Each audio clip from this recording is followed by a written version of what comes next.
Terps are in the Big Ten inaugural season this year. Give me your best case scenario, Scott Allen, for the University of Maryland in its inaugural season in the Big this year. All right, I think best case scenario is that for a change, everybody stays healthy, starting with C.J. Brown. I mean, they've got a great set of wide receivers. They do. Coming back from injury, obviously. And they've got a soft schedule, as a lot of teams in the Big Ten do, to open up. So I'd say the best case scenario, they open up 5-0 with that game. 5-0, wow. I mean, Indiana, Syracuse, James Madison to start. Open up 5-0 with a sure loss coming up against Ohio State, and then maybe steal one against Penn State, who they've beaten on once, the road to Happy Valley. You hear that, ever. LeVar? I'm sure you're watching.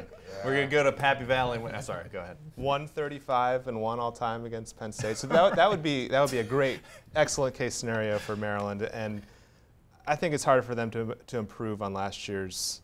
Or were they 7-6? 7-6 last year, right? They've improved all 3 years under Randy Edsall, so it's hard to see that continuing in their first season in the Big Ten. Right. So I'm going to say 7-5 as best case. 7-5. That would be. After starting 5-0, that'd be. Brandon, what do you got?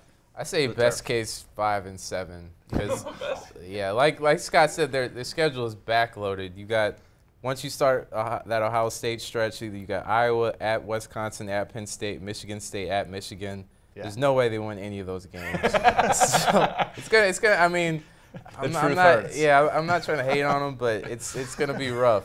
And I know the big reason why they moved to the Big Ten was for football, and I guess you could bring in more money, but they're gonna pay on the field for it. Yeah, for sure. At least the first couple of years, you'd think. Dan, what do you got? Yeah, you would think at most they're going to be favored in probably 2 of their league games. Big Ten at most. Indiana and Rutgers. Yeah, I guess. I think that's about it. And I think it's possible that they would be favored in none. I mean, I think it's possible based on how the season goes that they would be underdogs at Indiana, and if they're not playing well, underdogs home against Rutgers.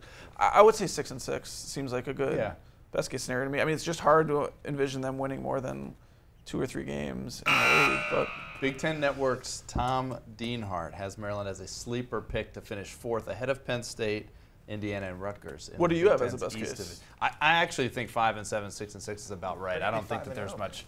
I mean, but if they stay healthy, they do have weapons. So it'll be interesting to see. You know, it's backloaded. All right. Oh well, some of us will be there on Saturday. We'll see how they open up against the Dukes.